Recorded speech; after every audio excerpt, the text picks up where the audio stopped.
దయచేసి యువతని తప్పుదోవ పట్టించకండి. మా గుండెలు రగిలిపోతా ఉన్నాయి, మా గుండెలు ద్రవంగా మారుతా ఉన్నాయి. చాలా బాధతో ఈ విషయం చెప్తా ఉన్నా. మీ మనోభావాలు దెబ్బతింటే అందుకు క్షమాపణ అనేది కాదు. సంఘానికి నష్టం చేయకండి. మీకు మీ చేతులు మా చేతులు జోడించి మిమ్మల్ని రిక్వెస్ట్ చేస్తా ఉన్నా. Hello guys, praise the lord. నా పేరు హనుక్ అండి, ఇంట్లో దన్ను అని కూడా పిలుస్తారు. కింద కామెంట్ బాక్స్లో అందరూ నీవు రెవరెండ్కి రవి పాస్టరా, నీవు రెవరెండా అని చెప్పేసి అడుగుతున్నారు. అది నేను కాదండి, అది మా డాడీ పేరు రెవరెండ్కి రవి పాస్టర్, నా పేరు హనుక్. ఈ ఛానల్లో మేము దేవుని గురించి, బైబిల్ గురించి, కొంతమంది టెస్ట్ మనీస్ గురించి చాలా వీడియోస్ చేశాము. ఒకసారి చెక్అవుట్ చేయండి. ఈరోజు మనం మాట్లాడుకునే టాపిక్ ఏంటిదంటే వర్షిప్స్ గురించి, సాంగ్స్ గురించి. ఈనాటి కొన్ని సంఘాలలో వర్షిప్స్ ఎలా తయారయ్యాయంటే కాన్సర్ట్స్ లాగా తయారయ్యాయి. ఒక మూవీ మ్యూజిక్ డైరెక్టర్ ఎలాగైతే కాన్సర్ట్స్ కండక్ట్ చేసి సాంగ్స్ పాడిపిస్తాడో, ఈ రోజు కూడా కొన్ని సంఘాలలో వర్షిప్ చేసే వాళ్ళు అలానే బిహేవ్ చేస్తున్నారు. అందుకే ఈ వీడియో చేయాల్సి వస్తుంది.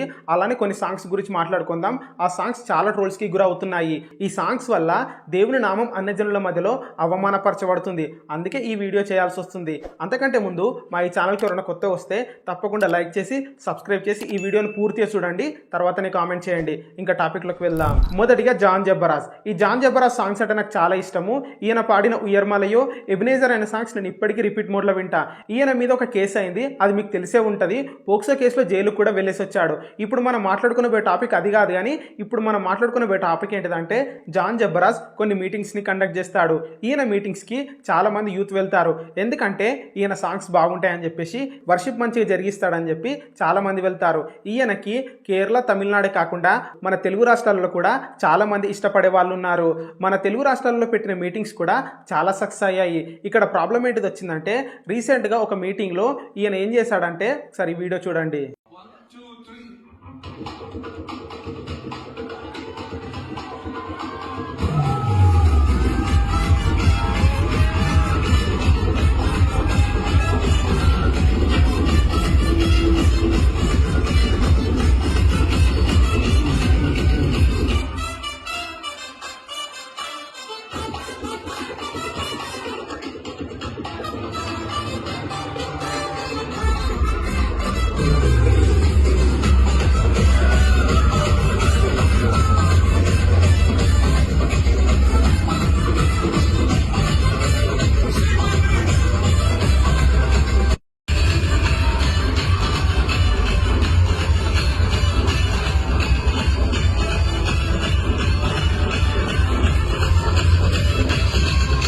ఈ వీడియో చూసి నేను ముందు ఇది పెళ్ళి అనుకున్నా, అతనేం చేస్తే నాకెందుకులే అనుకున్నా. కానీ తర్వాత అర్థమైంది ఇది ఒక ప్రాపర్ మీటింగ్ అని చెప్పేసి.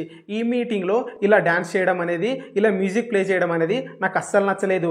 ఎందుకనంటే దేవుణ్ణి ఆరాధించేవారు ఆత్మతోనూ సత్యంతోనూ ఆరాధించాలి, కానీ డ్యాన్స్తోనూ మ్యూజిక్తోనూ ఆరాధించకూడదు.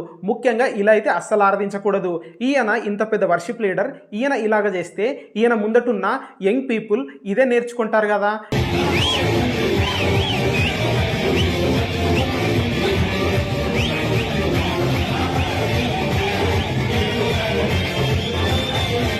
ఈయన చాలా మందిని వర్షిప్లో నడిపిస్తాడు. ఈయనే ఇలా బిహేవ్ చేస్తే వాళ్ళేం నేర్చుకుంటారు, వాళ్ళు ఎలాగనుకుంటారు. రేపు పొద్దున దేవుణ్ణి ఆరాధించడం అంటే ఓన్లీ మ్యూజికే, ఓన్లీ ఇలా డ్యాన్స్ చేయడం అని చెప్పేసి తప్పుగా అర్థం చేసుకోరా. ఈయన ఇక్కడే కాదు, వేరే దగ్గర కండక్ట్ చేసిన కొన్ని మీటింగ్స్లలో అప్పుడప్పుడు ఇలానే బిహేవ్ చేశాడు.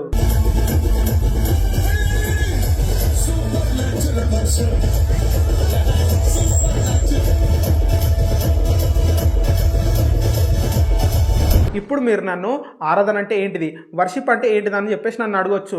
నేను బైబిల్ని అడుగుతా. బైబిల్ ఏం చెప్తుందంటే, యోహాను సువార్త 4:24 దేవుడు ఆత్మ గనుక ఆయనను ఆరాధించేవారు ఆత్మతోనూ సత్యముతోనూ ఆరాధించాలి.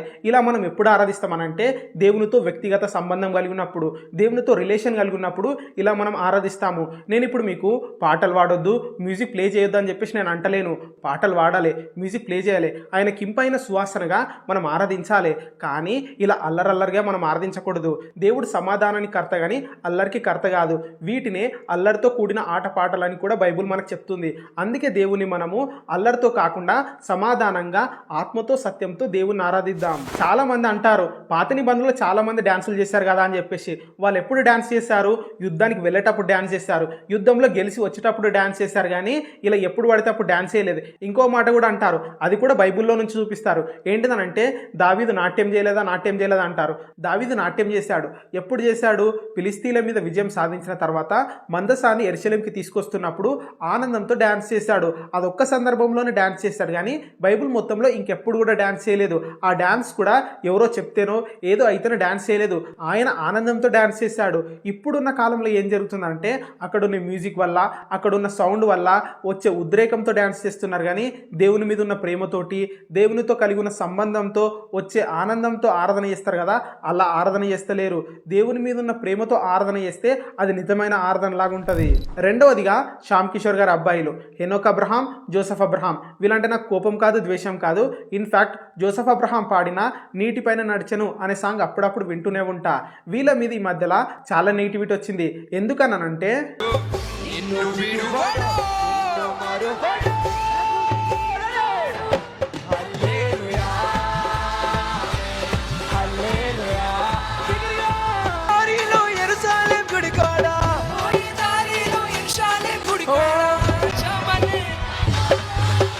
వీళ్ళు ఇలా చేయడం వల్ల చాలా మంది బాధపడుతున్నారు.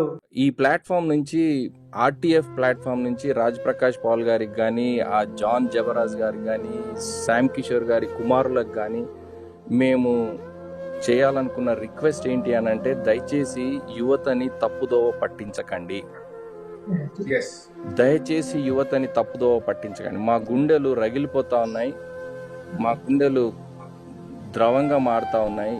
చాలా బాధతో ఈ విషయం చెప్తా ఉన్నా. మీ మనోభావాలు దెబ్బతింటే అందుకు క్షమాపణ అనేది కాదు. సంఘానికి నష్టం చేయకండి. మీకు మీ చేతులు మా చేతులు జోడించి మిమ్మల్ని రిక్వెస్ట్ చేస్తా ఉన్నా.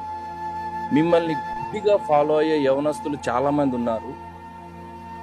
ఊర్లలో నుండి వచ్చిన వాళ్ళు, హాస్టళ్లలో ఉండేవాళ్ళు, ఏమంటారు, ఉద్యోగాలు చేసుకునే వాళ్ళు, యవనస్తులంతా ఈ మ్యూజిక్ అట్రాక్ట్ అయ్యి, మీరు పెట్టే స్టేజీలకు అట్రాక్ట్ అయ్యి వచ్చేటువంటి యవనస్తులను దయచేసి మీరు తప్పుదోవని తీసుకెళ్లొద్దు. చూశారుగా, దీని మీద మీ అభిప్రాయం ఏంటిదో కింద కామెంట్ రూపంలో ఖచ్చితంగా తెలియజేయండి. ఇంకా మూడవదిగా ఫ్రెడ్డీ పాల్. ఈ ఫ్రెడ్డీ పాల్ గారు సాంగ్స్ చాలా బాగా పాడతారు. ఈయన పాడిన అగ్ని మండించు అనే సాంగ్ నాకు ఇప్పటికీ ఇష్టము. మా ఇంట్లో ఇప్పటికీ ప్లే చేస్తారు. ఈయన మీద ఉన్న నెగిటివిటీ ఏంటిదనంటే,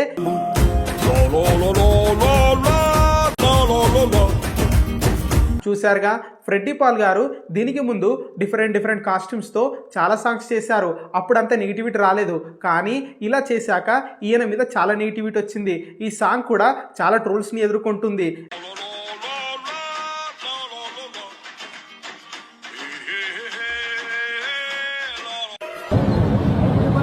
నాకు గన్నిస్తారా? ఎందుకు అన్నమని జైలుకి వెళ్ళిపోతా, నాకు గన్నిస్తారా? దీని మీద మీ అభిప్రాయం ఏంటిదో కింద కామెంట్ చేయండి. నెక్స్ట్ ప్రసన్న బోల్డ్ గారు. ఈమె సాంగ్స్ తెలిసి రాస్తారో తెలియక రాస్తారో తెలియదు, కానీ ఈమె సాంగ్స్ మాత్రం చాలా ట్రోల్స్ గురవుతాయి.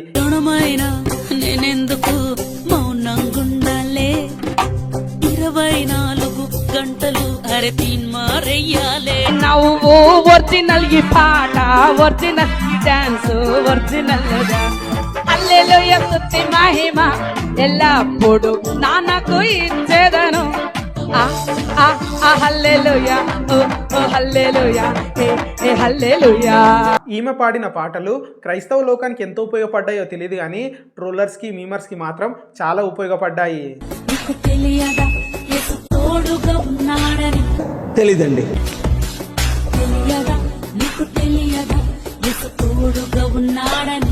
నాకు తెలీదమ్మా. ఇలా చెప్తున్నానని చెప్పేసి ఈమంటే నాకు కోపం ద్వేషం అనుకోగలరు. నాకు కోపంగా ద్వేషం కాదు. ఆమె నిజంగానే జెన్యున్గానే ఆమె సాంగ్స్ని మంచిగానే పాడుతుండొచ్చు, కానీ రియాలిటీలో ఇలా జరుగుతుంది. అందుకే నేను ఇలా చెప్తున్నా. నేను ఏం చెప్పాలనుకుంటున్నానంటే, మనం ఏది చేసినా, అంటే పాట రాసిన, పాట పాడిన, ఇన్స్ట్రుమెంట్స్ ప్లే చేసిన, చప్పట్లు కొట్టిన, మనం ఏది చేసినా దేవుని నామానికి మహిమ తెచ్చేదిలాగా ఉండాలి, కానీ దేవుని నామాన్ని అవమానపరిచేదిలాగా మనం ఉండొద్దు. మా ఇన్ఫర్మేషన్ కనుక మీకు నచ్చినట్లయితే తప్పకుండా లైక్, షేర్, సబ్స్క్రైబ్ చేయండి. ఒకసారి ఛానల్ మొత్తం చెక్ చేయండి. చాలా మంచి వీడియోస్ ఉన్నాయి. ఒకసారి చూసే ప్రయత్నం చేయండి. మళ్ళీ ఒక మంచి వీడియోతో మళ్ళీ మీ ముందుకు వస్తా. Praise the lord.